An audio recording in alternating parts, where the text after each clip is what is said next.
आदाब दोस्तों। कुछ दिन पहले मैंने एक शॉर्ट वीडियो डाला था जिसमें मैंने कहा था एक संस्कृत विद्यालय के बारे में जल्दी एक वीडियो आएगा। आज ये वीडियो उसी विद्यालय से संबंधित है। पूरा वीडियो देखिएगा, बहुत जानकारियाँ मिलेंगी। शिक्षा विभाग से संबंधित तो बहुत ही अच्छी जानकारियाँ मिलेंगी और शिक्षा विभाग में कैसे क्या होता है, भ्रष्टाचार कैसे हो रहा है, लोग कैसे एक दूसरे को लूट रहे हैं, इसका जीता जाता उदाहरण इससे मिलेगा। शिक्षा जगत की जानी मानी हस्ती थे परमानंद द्विवेदी जी। आदर्श औद्योगिक संस्कृत महाविद्यालय गोसाईगंज फैजाबाद में वेदांत विषय के विभागाध्यक्ष थे। आप सोचेंगे कि इसमें कौन सी बड़ी बात है। इसमें बड़ी बात यह है कि जिस विद्यालय में वेदांत विषय के विभागाध्यक्ष थे उस विद्यालय को वेदांत विषय की मान्यता ही नहीं मिली थी। उस विद्यालय को वेदांत विषय पढ़ाने का कोई अधिकार ही नहीं था और उसमें परमानंद द्विवेदी जी वेदांत के अध्यापक बन गए और पूरी सेवा भी कर ली और रिटायरमेंट भी प्राप्त कर लिया, पेंशन भी पाए। कोरोना काल में इनका देहांत हो गया और अब इनकी पत्नी पेंशन पा रही हैं। है ना कमाल की बात।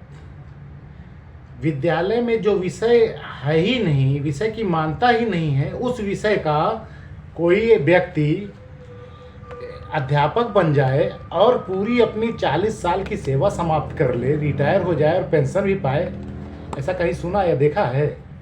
नहीं, ये सिर्फ हमारे अम्बेडकर नगर में हो सकता है। तो इनके बारे में और बताते हैं आगे। इन्होंने कई विद्यालय भी खोल लिए थे। जैसे इनका एक विद्यालय था सरस्वती जिसके प्रबंधक ये स्वयं थे और इनकी पत्नी श्रीमती सरस्वती देवी उसकी प्रधानाचार्य थी। लोगों ने आपत्ति की कि भाई प्रबंधक पत्नी को कैसे प्रधानाचार्य बना सकता है और इसकी शिकायत डाली गई। शिकायत की जांच हुई, आरोप सिद्ध हुआ तो इस कॉलेज की मान्यता समाप्त कर दी गई और इनको जो ग्रांट मिली थी वो कैंसिल कर दी गई, यानी ये विद्यालय बंद हो गया।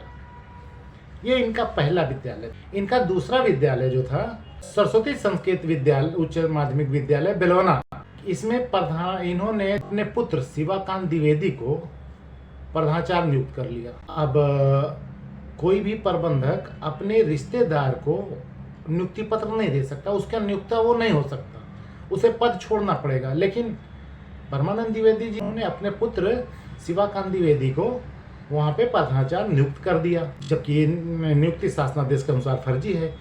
इनका एक और विद्यालय था सूर्य नारायण श्री रामदास संस्कृत उच्च माध्यमिक विद्यालय आसाजीतपुर, उसके प्रबंधक शिवाकांत द्विवेदी हैं, जो एक विद्यालय में दूसरे वाले विद्यालय सरस्वती वाले में प्रधानाचार्य हैं। वो यहाँ पे इस विद्यालय में प्रबंधक हैं। उनके सगे साले जी श्री रमेश चंद्र मिश्रा जी यहाँ प्रधानाचार्य हैं। यहाँ भी वही हुआ, प्रबंधक जीजा प्रधानाचार्य साले, ये भी नियम विरुद्ध है। और इसमें इन्होंने कुल लगभग 8 लोगों को नौकरी देने के लिए पैसा लिया और अपने में ज्वाइन कराया जो भी, और कहा कि हम वेतन दिला देंगे सरकार से, जो भी होता है। एक और विद्यालय था सरस्वती बालिका संस्कृत महाविद्यालय शिवपुर बेलोना, इसके प्रबंधक भी शिवाकांत द्विवेदी जी हैं। इस विद्यालय में भी लगभग 8 लोगों से पैसा लिया गया और कहा गया कि हम आपको वेतन दिला देंगे, लेकिन वेतन नहीं दिला पाए। इससे मामला चलता रहा और लोग 8 साल 10 साल तक बिना पैसे के नौकरी करते रहे। फिर कोरोना काल में परमानंद द्विवेदी जी का देहांत हो गया। वो बेचारे स्वर्गवास होने के बाद फिर अध्यापक लोग जो पैसा दिए थे वो परेशान हो गए। उन्होंने सोचा कि लाओ पुत्र से बात करें। सब शिवाकांत द्विवेदी जी के पास गए। उन्होंने कहा कि आपके पिताजी ने पैसा लिया था और आप तो जानते हैं, आपके सामने सब लेन देन हुआ था, हमारा नौकरी तो आप दे नहीं पा रहे, हमारा पैसा वापस कर दो। शिवाकांत द्विवेदी जी अड़ गए। उन्होंने कहा जिसको दिया था उसी से जाके ले लो। अब ये भाई कैसे हो, दिया था पैसा उनको पिताजी को, वो स्वर्गवास हो गया, तो क्या हम भी उस स्वर्ग जाके ले लें? भाई आप पुत्र हैं, उनकी सारी प्रॉपर्टी आप लिए हैं तो आपको देना चाहिए। लेकिन वो नहीं दिया और भगा दिए। उनके पास शायद लाइसेंसी असला उसला है तो उसकी धमकी उमकी देके किसी तरह भगा दिए। अब टीचर बेचारे क्या करें, उनका तो पैसा भी गया, नौकरी भी गई और आगे पैसा मिलने, ना पैसा मिलने को उम्मीद, ना कोई नौकरी मिलने को उम्मीद। तो ऐसा नहीं कि जो लोग पैसा देते हैं उनके यहाँ बैंक बैलेंस रहता है, कुछ लोग रिश्तेदारों से मांग के लाते हैं, कुछ लोग प्रॉपर्टी पत्नी का जेवर वगैरह बेच के लाते हैं, बड़ी मशक्क़त से पैसा लाते हैं। लेकिन प्रबंधक लोग निर्दयी होते हैं, वो लोग ऐसे पैसा ले लेते हैं। इन्होंने ऐसा किया भी।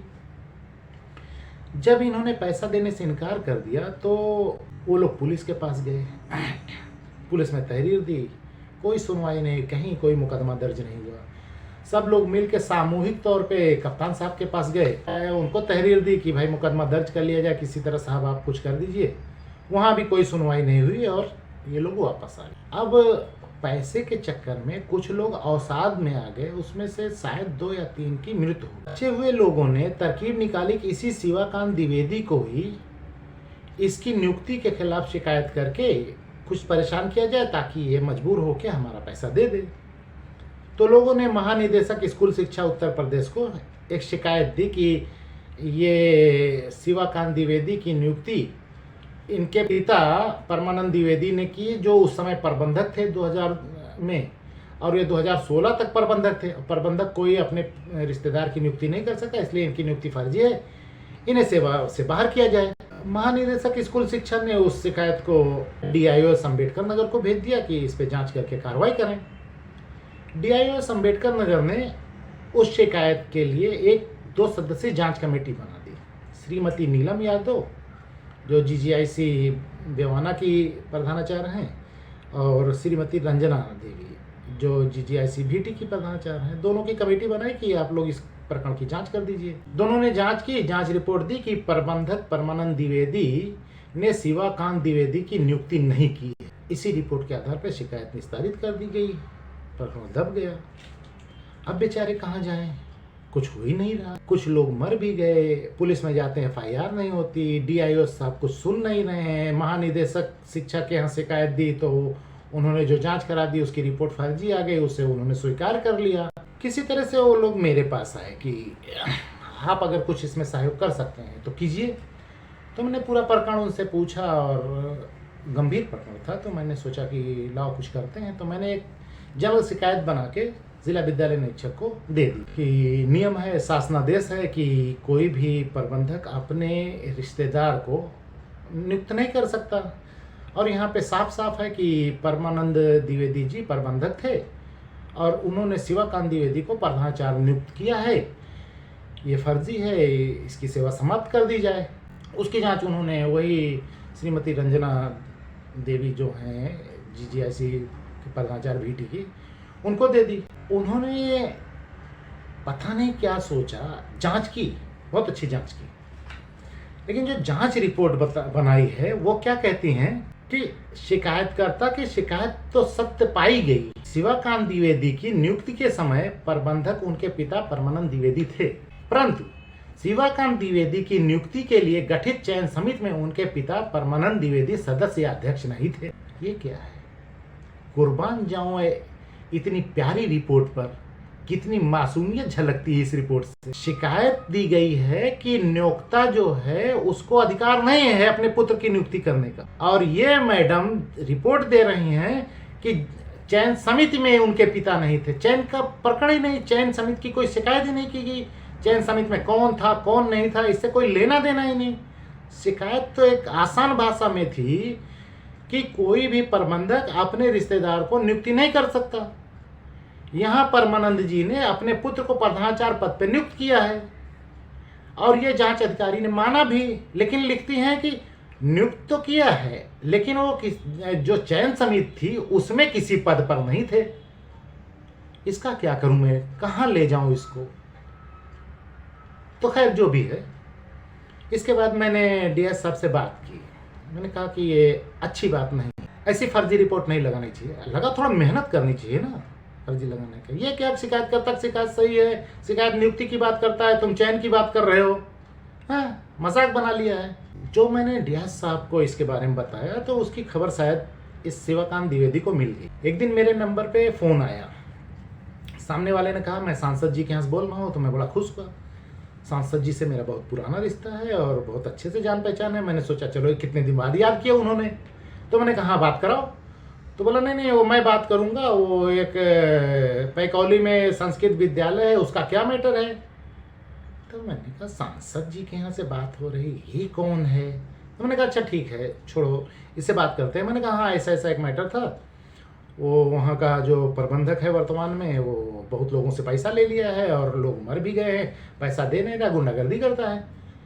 वहाँ ये शिवाकांत बैठा था, अभी फ़ोन चालू है, या फ़ोन में ही बोल पड़ा, सब झूठ बोल रहा, सब झूठ बोल रहा है। तो मुझे आवाज़ आ गई, मैंने उस लड़के से कहा कि उसको पकड़ के रखो, तुम अगर सांसद जी के यहाँ से हो तो तुम इस शिवाकांत को पकड़ के रखो, मैं बाकी व्यवस्था भी कर देता हूँ, क्योंकि मैं सांसद जी को फ़ोन लगा दूंगा और उनसे कहूँगा कि इसके पास जो है इसको पकड़ के रखो, मैं लोगों को भेज रहा हूँ जिन लोगों से इसने पैसा लिया, क्योंकि उनके पास पूरा रिकॉर्ड है।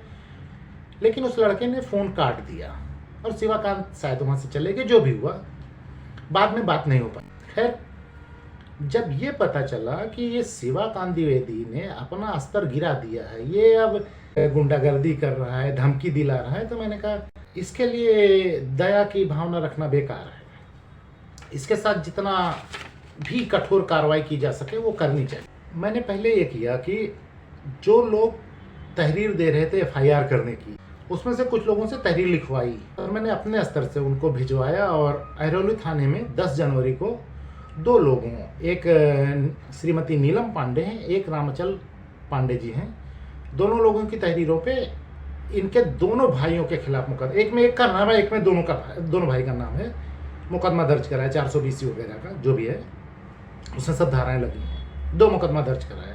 उसके बाद इसकी शैक्षिक योग्यता की जांच करवाई कि ये प्रधानाचार्य बनने के लिए जो अभिलेख लगाया है उसमें क्या है, वो भी फर्जी निकला। अब मैंने सारी जो फाइल है बना के और जिला विद्यालय निरीक्षक को दे दी और उनसे अनुरोध किया कि श्रीमान जी देखिए, ये आदमी बहुत ही तुच्छ टाइप का, बहुत से लोगों को पैसा ले लिया है, वो मांगते हैं तो जान से मारने की धमकी देता है, कुछ लोग की जान भी उसमें जा चुकी है, और लोग अपने घर पे नहीं जाते हैं कि माँ बाप पैसे के लिए पूछते हैं, रिश्तेदार जो पैसे जिनसे पैसे लिए वो पूछते हैं, नहीं जवाब दे पाते हैं, तो उसके आगे सुसाइड करने के अलावा और कोई रास्ता नहीं है। तो आप ऐसा कीजिए, इसकी जांच कीजिए और कुछ इसमें निर्णय लीजिए। निर्णय क्या लेना है, इस सारे साक्ष्य सामने हैं, इसकी सेवा समाप्त की जाए और विभागीय प्रशासनिक कार्रवाई इसके ऊपर की जाए। पुलिस में आप भी इसके खिलाफ मुकदमा दर्ज कराइए। और 2000 से जो इसकी नियुक्ति हुई है तब से आज तक इसको जितना वेतन दिया गया 18% ब्याज के साथ नियमानुसार इससे वसूली कराई जाए, ना दे तो भू राजस्व की तरह वसूली कराई जाए, क्योंकि ये प्रकरण तो बहुत गंभीर है। ऐसा कैसे हो सकता है कि तुम कानून तोड़ो और इसी देश में रह के यहीं के निवासियों को, अपने भाई पटीदार से पैसा ले लो, उसके बाद वापस करने के लिए उसे कहो गोली मार देंगे और धमकी दो और कहो कि मेरे बाप ने लिया था, उनसे जाके ले लो। वो क्या उसके लिए मरना ही ज़रूरी? 3 तो बेचारे मर भी गए उसी में, पता नहीं जाके उनके बाप से वहाँ ले रहे होंगे कि नहीं ले रहे होंगे। ये कोई अच्छी बात थोड़ी ना है। तो अगर जिला विद्यालय निरीक्षक के अंदर थोड़ा भी इंसानियत है और वो एक दिल रखते हैं इंसान का, वो रिश्वतखोर अधिकारी और जो ये सब फ्रॉडी होते हैं उससे हट के भी अगर वो एक इंसान हैं, किसी के भाई हैं, किसी के पिता हैं, किसी के पुत्र हैं, मानवता है, तो उनको इस पे जांच करके कार्रवाई करनी चाहिए। मेरा अनुरोध तो उनसे था कि कार्रवाई कर दें और मैं दुआ भी करता हूँ कार्रवाई कर दें, क्योंकि प्रकरण का संज्ञान उनको हो गया है। जानकारी होने के बाद अगर विभागीय अध्यक्ष ने आरोपी के खिलाफ कार्रवाई नहीं की तो इसमें सीधा सीधा ये प्रकरण बनता है कि तुमने अपराध को संरक्षण दिया और उसमें शामिल हो, तुम भी बराबर के भागीदार हो। अब देखते हैं जिला विद्यालय निरीक्षक कार्रवाई करते हैं या उसमें भागीदार बनते हैं। रंजना मैडम तो भागीदार बन गई, उन्होंने तो रिपोर्ट दे दी कि प्रबंधक तो उनके पिता थे लेकिन चयन समिति में उनके पिता नहीं थे। उनकी रिपोर्ट पे उनके खिलाफ कार्रवाई होगी, क्योंकि ऐसा कैसे लिख देते हैं आप? साफ साफ लिखिए ना, यस नो लिखिए, या तो उनकी नियुक्ति फर्जी थी या तो कहीं असली थी। आज का वीडियो इतना ही, और हम चाहते हैं कि आप लोग भी दुआ कीजिए वो बेचारों का पैसा मिले, ये शिवाकांत द्विवेदी को ऊपर वाला सद्बुद्धि दे और वो उन लोगों का पैसा वापस करे और वो बेचारे अपने परिवार में फिर सुख शांति से रह सके। नौकरी तो नहीं मिलेगी लेकिन पैसा ही मिल जाए और वो रह पाएँ, यही बहुत